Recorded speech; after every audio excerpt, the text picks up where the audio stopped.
episode number 286 of the Wholesome Fertility Podcast. My guest today is Nancy Weiss. I had Nancy on a previous episode and got a lot of amazing feedback, and I'm so excited to have her back. She is a Reiki master, psychic medium, hypnosis practitioner, and spiritual coach specializing in spirit babies and personal growth. She helps women connect with the souls of their babies before pregnancy and guides them to trusting their intuition and their spiritual connection on their motherhood journey. Her own experience of becoming a first-time mother at age 42 via embryo adoption and communication with her daughter before pregnancy was the catalyst to share this sacred work with others. Welcome to the Wholesome Fertility Podcast. I'm Michelle, a fertility acupuncturist here to provide you with resources on how to create a wholesome approach to your fertility journey.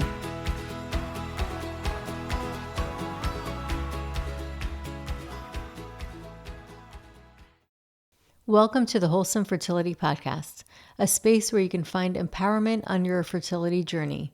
I'm your host, Michelle Orovitz, and I wanted to pop in before we get started to mention that if you haven't already heard, I've released my new book, The Way of Fertility, that has been created for those who have tried everything to conceive and are simply unsure of what else they can do.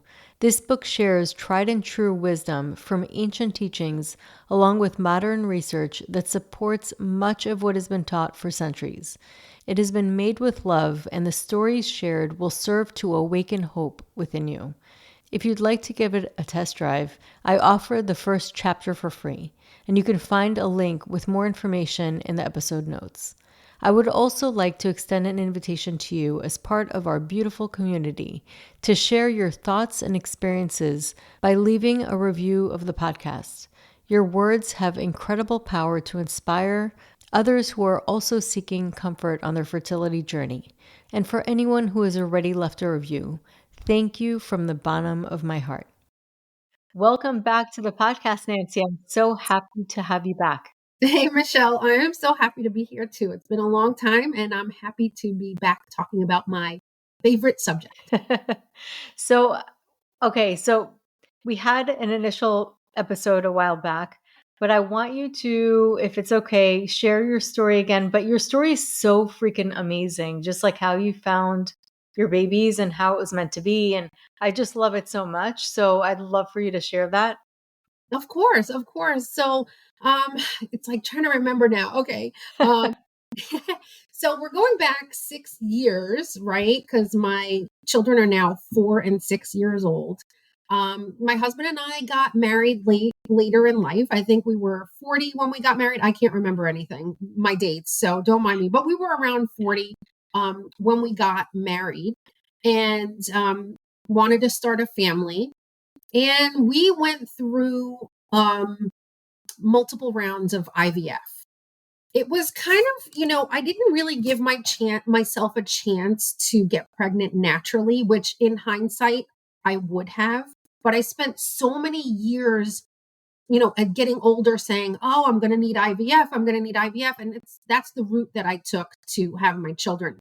So we had about I had 4 egg retrievals, 5 transfers, using our own genetics that did not work. And, I kept my heart and my mind open the whole time of how my babies would come in, because my main thing was being all about mindset and energetics of how would I bring how to bring my babies in, to having that faith, that hope, that trust. And one day I found out from a friend of mine who's a nurse, about embryo adoption, which I had never heard of. And at that point, I think I was a fertility coach for, over 2 years at that point, where I was in this business. I was a spiritual fertility coach, but had not heard of embryo adoption or embryo donation. And as soon as I heard about it, I knew that it was the right thing for us. It was like everything just clicked. And my husband loved the idea too. And if anyone out there doesn't know what that is, embryo adoption, it's when a couple has surplus embryos after having their children, you have a choice of leaving them frozen indefinitely, destroying or discarding them, or donating them to science, or donating them to other couples like me, like us. And we found out about it. We knew it was the right thing and we went for it. And that is how I had my first daughter, Luna. She was frozen for 13 years at that point before I had my transfer. And then I had my daughter, Ayla, my second daughter, 2 years after that. And she was frozen for 15 years at that point before I transferred her. So that's how we created our incredible family. Well, tell us a story about you moving to Georgia randomly Oh, and how they were there. That's the crazy, yeah. crazy part. So I think one of the things is hard, when you're in your fertility journey and you're going through the ups and downs, you're going through the pain, you're going through so many different, upsets and disappointments and highs and lows. It's hard to see the big story because you can't see everything that is being orchestrated. And I always talk about, there's so much being orchestrated in the spirit realm, in the universe, to make everything happen as it should. So my husband and I, we met later in life. We got married. He was in Ohio for about 12 years, which would be about the same time that those embryos were frozen, which is wild. We met in New Jersey and we stayed there for a little bit, and we then randomly decided to move to Georgia just to get further south because we were like, haha, it's so funny. The houses are less expensive there. Let's just, move. We were newly married, having fun. We're like, let's just do it. And I did start my IVF treatment in New Jersey at that point, but we didn't get too far into it. We just had gone through all the testing, and so it wasn't like I needed to stay there. So we just kind of we surprised our entire families about moving to Georgia. Um, and that's where I started my official like IVF journey, I'll say. And those little girls were there waiting in Georgia for 13 years at that, right? 13 years at that point. I'm getting my numbers a little mixed up, but it's just kind of wild to see that, like, that's where I needed to get my babies. And I call them my little Georgia peaches. But that's where I needed to be. And if you would have said, like, why are you moving to Georgia? I couldn't see this, but I know that is like this grand scheme, this beautiful Wow. thing that's being orchestrated, and how that came to be. That's incredible. It's such an incredible story. And they're genetic sisters, They are genetic siblings. Yes. siblings. Yes. Amazing. Yes. It's just insane. And that's, when we talk about the spirit realm, and it seems so abstract, but it's actually not as abstract as one would think. Because I talk about it as just there's an intelligence, just like the intelligence that moves animals to do certain things when they know they're sick, and they like what it is that causes us to heal our bodies. The same intelligence that works in our cells works us as well on a different level of guidance. And all it is really intelligence and connecting to that intelligence. And part of that is not shutting down, but like maybe moving away from our analytical mind, because I just feel like also in society and just kind of like how the world is, we really rely very heavily just on the analytical aspect of our mind, to the point where if nothing aligns with that and you can't see it and prove it, it's not real. But now what's interesting is that they're actually coming up with some studies that show intuition is real, that Yeah. the people do actually see things or respond to pictures before they see the picture with the same frequency, or the mind has a certain like expression when it's tested to certain emotions that would be appropriate to those pictures, and they would feel that before that. So I want to talk about that first, because I think people think it's like, oh, this like abstract thing, but it's really comes down to an intelligence and connecting with that intelligence. So I'd Yep. love to get your take on that. We are all connected. We truly are. Just as I'm able, like in my sessions, I could work with somebody that's in another country, literally Australia or England or anywhere. And there is this tapestry that connects us all, because we think about like our psychic mediumship and all these these abilities that we have. But you're like, how can I know those things? It's because we have this connection and we are all connected, not just here in the physical body, but our energetics. And then those spirit babies coming in, our passed on loved ones. There is nothing there. We may be separated in this physical form, but our energetics and spirit know each other and are connected. And it's just about getting a little bit quiet to start to tap into those things. Also, like that intuition, we make so many decisions sometimes based on fear, where we're just making these decisions on fear instead of letting that natural ability come up of being like, yes, this feels right. And the more Mm, that you start to tap in to yourself and that beautiful tapestry of energy, you can then start to make decisions out of love, making decisions with I this love full that. body yes. And I think that's how it was. For me, I think I chose IVF with fear, because I was like, I don't see how else anything could happen. And so for me, looking back now, I feel like I chose that with fear. But the embryo adoption was really just based on this love, this knowing inside of, oh my God, like as soon as I heard it, my whole body reacted. And I was like, yes, this is a yes. And I knew it was the right thing. And women, especially on the fertility journey, have turned off that natural, because that natural kind of intuition, that natural connection, because so much is fear, so much is like waiting and scared and wanting things to work. And of course we want it to work, but we then get out of our body. We then get away from that natural, that beautiful energy that's around us and within us to make those choices, to make those different choices. If that makes sense. Yeah, it totally makes sense. I mean, really trusting your body. I compare it to like, are you willing to bet on yourself and your body and the intelligence that runs it? And really, are you willing to bet on your knowing? That knowing, that intelligence that you have within you, that voice that has always guided you. And we've had those glimpses where we did listen, or we heard it and then we didn't listen. And then we remember hearing it and not listening. And Yep. those are the ones that we remember the most. But really, truly just trusting that, Yeah. allowing And ourselves to come. yes. And the, kind of going like, the body believes what you tell it. If you say I'm old, if you say I'm sick, if you say I can't do this, I can't do that, your body listens to you. And if we go back to grade school, and I don't know if anybody did this, but in grade school, they would have an experiment where they had two plants. And one plant, you would speak to it nicely and say beautiful things.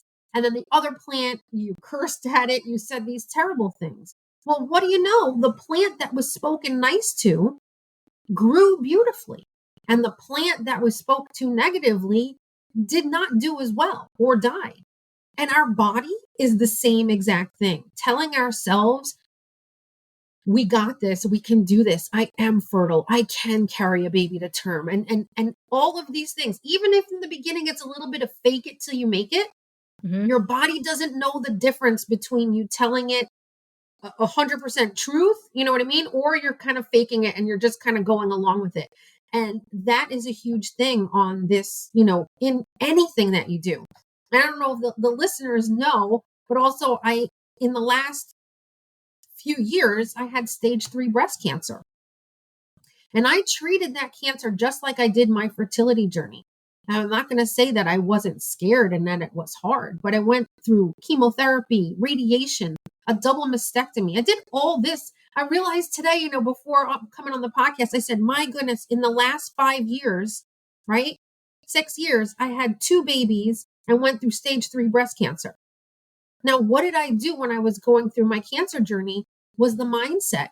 It was huge to talk to my body and not say anything was wrong with it, not to be fighting against it, but that I was just going through this little upset within my body. And everything that I did became a healing. I would twist it into a healing. And the medicine, the chemotherapy I got was, how can I make this positive? I would see it as medicine or light coming in from the angels. And so I just, on my fertility journey and all through with that is always about the mindset. And how can I continue to feed my brain and my body the positive messages to help me form that faith to get me to the next step? Honestly, you are such an inspiration because you walk the talk. Like it's not something that you just talk about. It's something that you actually experience, and you experience something that is so devastating. It's a really, I mean, like there's no words. And so something like that, and to actually, in the face of that, still stay with love towards your body is incredible. And this is just one of the few reasons I love you so much. And it's such an incredible, and it was actually interesting because I was going to ask you to talk about that. And it really is just a testament to the power of our belief in our intention and the way we speak to our bodies, and how our bodies do in fact respond to our vibration. Yeah, it's so powerful. And I don't think everybody always realizes how powerful those words are, how powerful that mindset is, the intention. Like I said, you can go into anything with a positive mindset or a negative mindset. Now, it doesn't mean that it's always going to work out in your favor, right? Like, I have a client that had a failed transfer recently, and that's hard, but it's all the little things that she's doing that are going to lead to that success, that lead to the long-term mindset and success. So you're going to Yeah. have your ups and downs.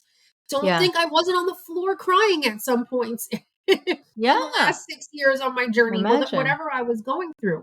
But it was the consistency and all the things that I did for myself of the next day, back to meditating, back to doing inner child work, back to doing energy healing, whatever I could do for myself, and using all those tools for yourself. And then trusting my body, trusting myself that I was making the right decisions and doing the right thing. So, and I think it takes time. I don't expect everyone to just be like, okay, yeah, just all of a sudden I'm gonna be like this tomorrow.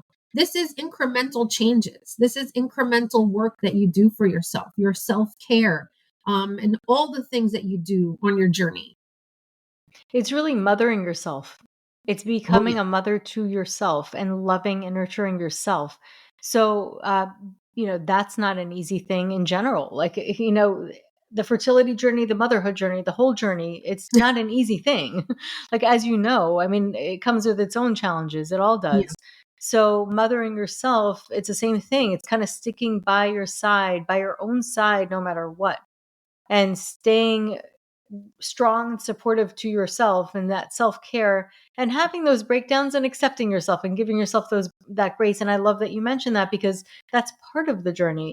It's part of it. We're not perfect. Nobody's perfect. And that's the point. It's like just honoring and accepting yourself where you're at, but from a place of love. yeah, yeah. And then sometimes, like one of my coaches told me, she's like, You need to sit in the river of misery sometimes. You need to let that flow through you. A lot of us who are maybe type A, or like those really strong professional, not gonna say professional women, but these women that are like me, I'm like Capricorn. I just think about the goals, I think about the next step. And sometimes I won't always, in the past, I have not always recognized that I have to go through sadness, that I have to go through pain in order to really heal through it, you know, instead of just going on to the next thing and like powering through. You need to kind of really experience the emotions in your body.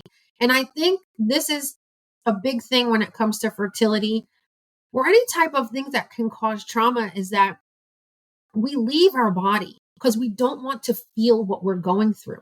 We can gloss over the emotions because it is so painful. But in that, it gets trapped within us, and that gets us further and further away from our intuition and our gut and knowing what is right for us, what is wrong for us. And so it's a big healing journey. I think those of us, I say that are on the fertility journey, we're on a very specific journey for a reason. And it's all about really this self acknowledgement, this self growth, this transformation of how we we go through all these ups and downs. And it's no joke. It's not for the weak, right? No. But let me tell you, you become the strongest woman.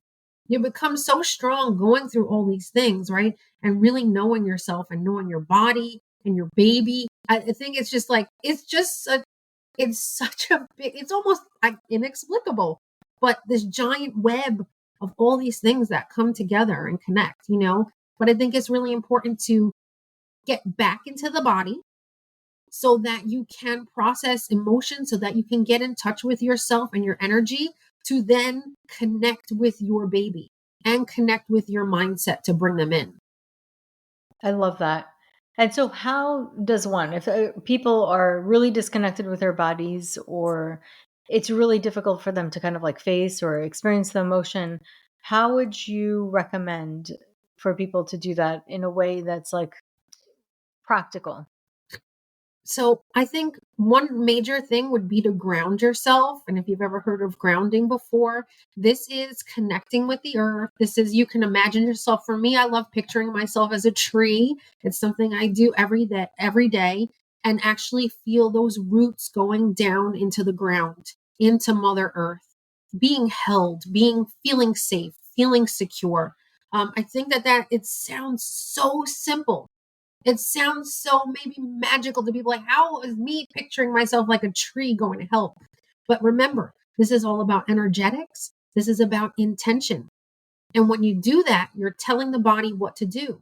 So getting back into your body, feeling grounded, breathing, literally breathing and taking deep breaths, putting your hands on your heart and breathing and feeling your heart, your chest rise and fall. Grounding yourself starts to get you back into your body so that you can start to hear and listen to the signs, the sounds, the messages that come from within, whether it's physical, emotional, energetic. But breathing and grounding is one easy way to just start to reconnect with your body and yourself. Oh my God, I love that. It's interesting to me because the simplest things are the most powerful typically. Yeah, and you again, you're just like, how could that be? How could that be the thing? You know what I mean? How could it be as simple as breathing? But once you start doing that, once you start developing a practice, like maybe 5 minutes a day, you sit down. I think this is important too for women, is to develop a self-care practice. And self-care is not pedicures and manicures, even though those are amazing. But self care is really sitting down and looking at yourself saying, what do I need to heal? What is it that I need to heal? Is it forgiving someone? Is it forgiving myself? Is it for processing some trauma? Is it for loving my inner child? Maybe I need to go out and hula hoop today and reconnect with that little girl inside of me. Maybe I need to just sit down and meditate. Maybe I need to write a letter to someone that pissed me off and I need to let them go. Maybe I need to set better boundaries for myself and not let people walk all over me. There are so many things that you can do to really foster that self-care and that connection with yourself. Me, that's every morning. I sit down in front of my altar. I'm pulling behind me in front of my altar in my space. I listen to some beautiful music. I choose something on YouTube and I close my eyes and I sit there and I breathe. I ground. I connect with my angels and guides. I do my gratitude every day. Something as simple as that, 5-10 minutes can completely change your life. I've seen it change mine. It transformed my fertility journey. It transformed my cancer journey 100% because I was able to put myself first and make myself the priority. I love that. And it's true. It's really choosing yourself throughout the day, giving yourself that presence, like being present with yourself. When you're doing that, you're able to access a higher intelligence. And that is where you get those downloads and really connect with your intuition. So, speaking of that, let's talk spirit babies, one of my favorite topics ever. Yeah. And it's really wild because I always tell my patients, listen and talk talk to your spirit babies, but also ask for signs. And it's insane. I can write a book just on that. The stories they tell me, they are blown away by some of the signs they see. And all it takes is just asking.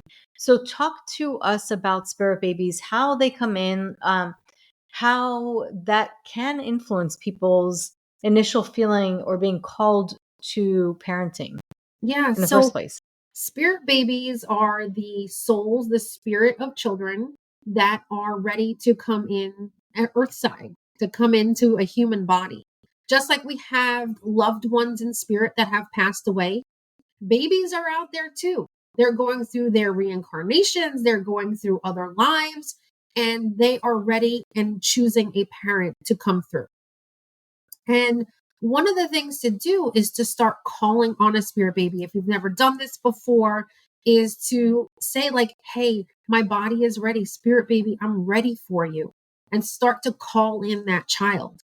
And when they see you, you're like a little light and they're like a little moth to a flame. And they're like, oh my goodness, yes, her.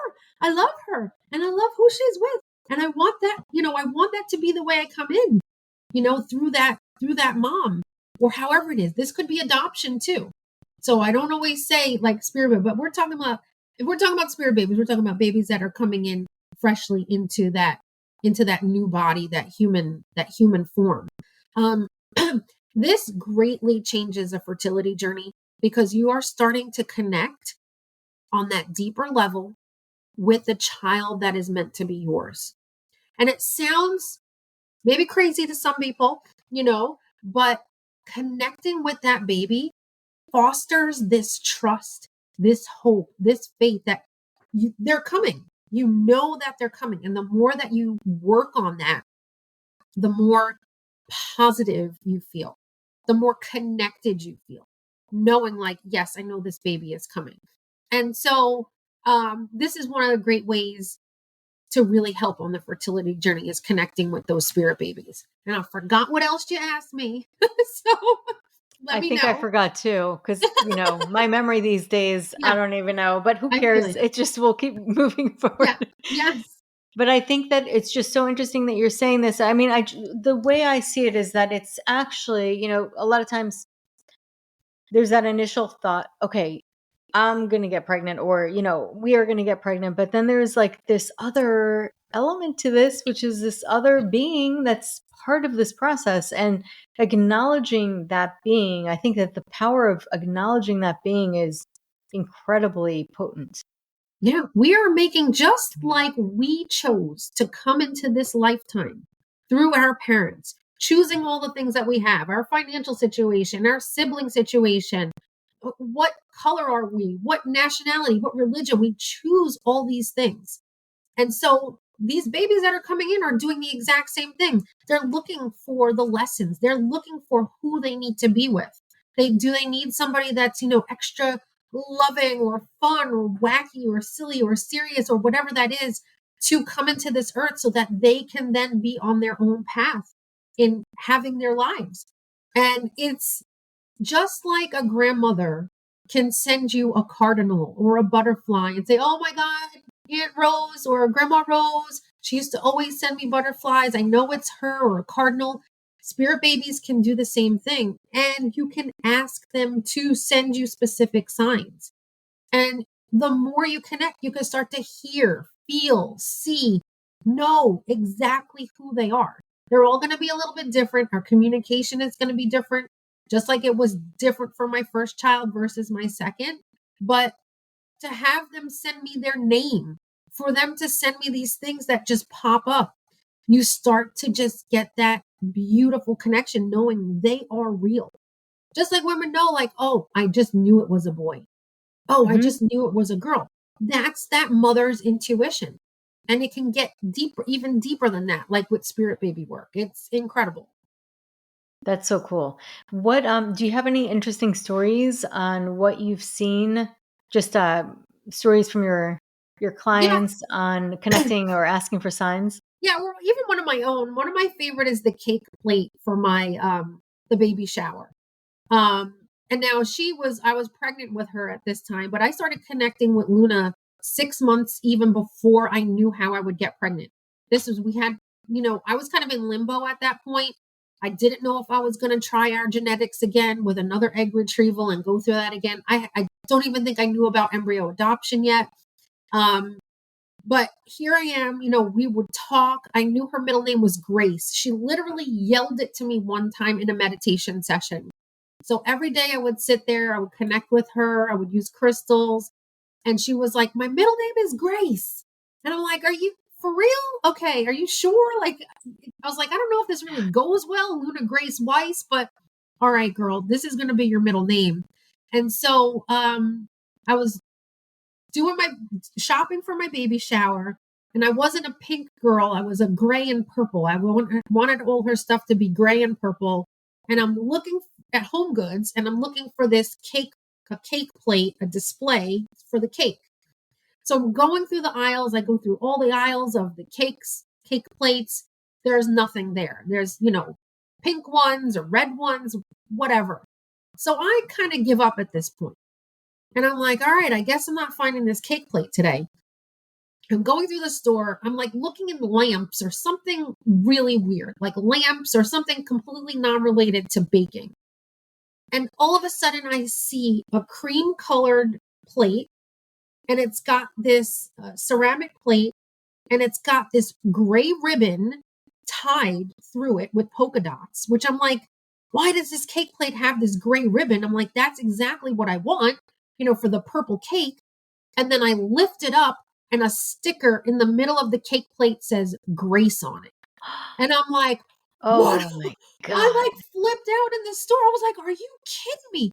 She literally sent that to me. We have Wow. the cake plate with the gray ribbon and then the middle name in the middle of it. And what are the odds of this? Yeah. Right? So you're just like, you just have to like accept these things too. People be like, oh, how do I know it's not imagination or coincidence? It's not. These things, there are no coincidences. Everything is synchronistic and is happening for a reason. You can't tell me that baby didn't send me that plate, Yeah. right? Yeah. I Or totally my agree. my other my other The signs are client, too obvious. right? Or my other client, she had her child send pine cones. And pine cones, I mean, they're in certain places, So right? she asked for She that asked for specific pine sign. cones. Yeah. And they would pop up in interesting places. Like she would find one, she'd be like, oh my goodness. But like here she shows up to a beach wedding. And a beach wedding, you would think like seashells, Right. something like that. Yep. And the individual ornaments, things on the table were pine cones. And she was like, I know it's the baby. And like, there's just like, once you start developing this relationship with them and yourself and with spirit, it's just a beautiful thing because the impossible becomes possible. Oh, I love that. I love that. That's so cool because it's magic. It's really connecting with a state of miracles. Because I think that ultimately, and I haven't fully read this, but the Book of Miracles. It was it the Book of Miracles? Is that what it's called? I'm not sure. The Book of I think it's the Book of Miracles. It's the one that Marianne Williamson wrote Yumson. about. Okay, yes. A You know what I'm Course talking in about? Miracles. A A Course Course in in Miracles. Miracles, right? Okay. So, A Course in Miracles, they say that basically miracles happen all the time. That is really our birthright, but we're the ones who sort of hold ourselves from that. I think part of it is not acknowledging the realness of it. When we don't acknowledge that it exists, it hides. And then when we acknowledge and make that relationship, make that connection, it shows up a lot Yeah. more. And Yeah. so, what are some of the reasons that you've seen that spirit babies are hesitant on coming through, like being born? I think one of the big things that is a big message that I've seen over the last, I think it's 8 years now that I'm doing this. I'm so bad with my years. They want to know that mom wants to play. And that sounds very simple. You'd be like, of course, babies want to play, kids want to play. But they see so much seriousness. They see so much of this stress that they just want to know, like, I really want mom to be playful and fun. And it doesn't come through all the time, but I've seen it come through where that's like a concern of theirs. And when we are going through so much stress, right? We're going through all this stuff. We can kind of tend to just shut down. And we need to reconnect with the playfulness inside of us. We need to reconnect with our inner child. And so I'll tell my clients, go out hula hoop, go out and blow bubbles, go to the park and run around, lay down in the grass and just do some grass angels, go in the snow, do something that's really fun and lively that you would have done like a kid, to really get that, to show them like, yes, I can have fun. Yes, I'm ready to welcome you. I think that's a huge one. And I think it has to do a lot with us, the women, in showing that we can be that way. You know, that it's not just, yeah, the kid just want, like, kids love to play. They want that connection. Playing is a huge part. I'm trying to think of what else. I think babies really have their own, they have their own agenda. This is not on our time. This is not when we choose to get pregnant. This is for them saying, yes, I'm ready. The time is now. And so trusting in that divine timing, while it is so hard on your fertility journey, especially if you're getting older and you're like, oh my God, I'm 40, I'm this, I'm that, I need this to happen right now. It's really on their timeline. And we need to remember that. We need to remember divine timing and these universal, these beautiful miracles that occur exactly when they need to. Sometimes a child needs to wait for, let's say, another sibling to be born, or they need to wait for a specific time or a specific season, or when mom moves from the city to the country. Different things like that really do affect our children. Or who is the dad? Or where is this other, the other part coming from? There are so many things that babies kind of look at and say, like, okay, this is not the right time. I need to wait until this time, or I need to wait until this other sibling comes through, or mom does this or that. So, if somebody wants to connect with the spirit baby, and this is really foreign to the person or somebody's listening, and what is one of the first ways they can ease into this or have that connection? What are some tips that you could provide? I think one of the things is not letting the imagination get in the way, thinking I'm dreaming this or this is not real, but sitting there, say 5 minutes a day, closing your eyes, putting your hands on your heart, and picturing this child, picturing a baby, picturing what they might look like, kind of giving them maybe a face, giving them what they look like. Maybe you see you're holding them in your arms. This is all part manifesting too. This is making these dreams become a reality.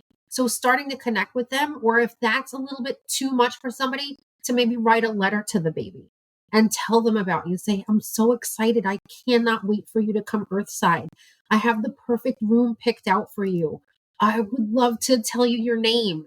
And just starting this conversation, just as if you would pray to God, if that's what you believe in, or praying to a loved one, or talking to someone in spirit.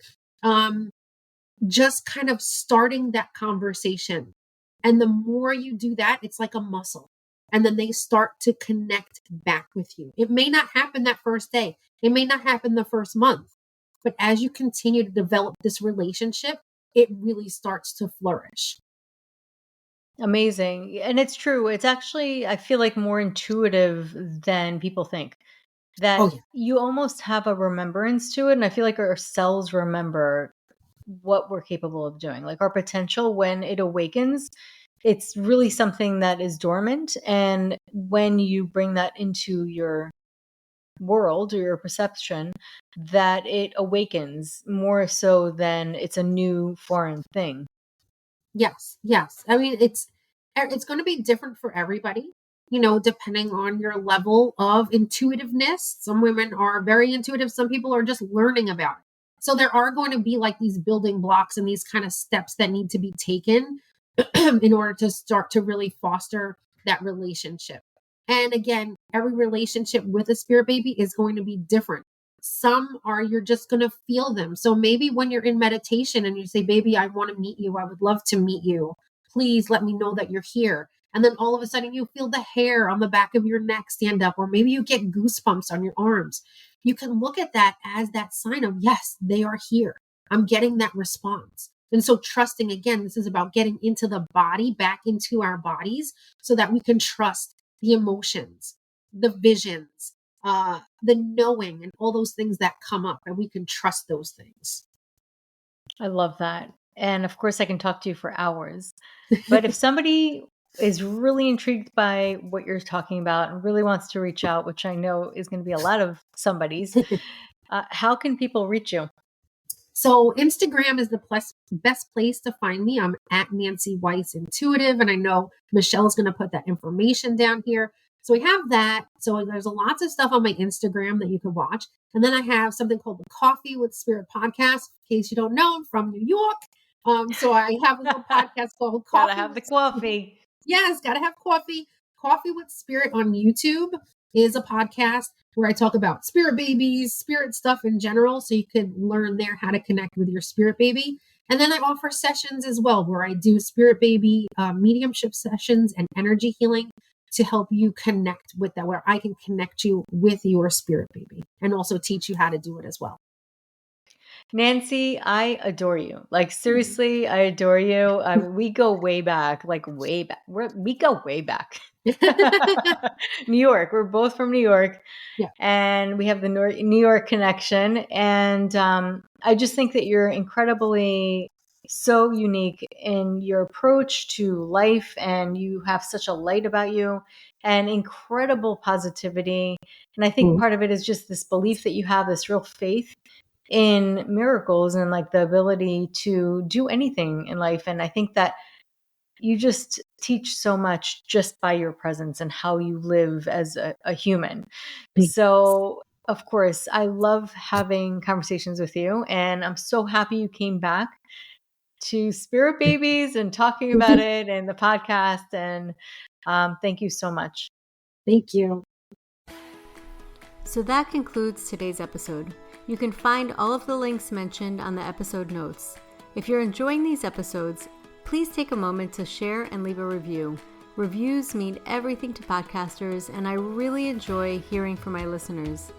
You can also find me on my website at www.thewholesomelotus.com or email me at info@thewholesomelotus.com. I love hearing from my listeners. If you're interested and want updates as well as a free ebook on my top 10 fertility boosting habits, you can visit my fertility page on www.thewholesomelotus.com. I thank you so much for listening in and hope that you have a beautiful day.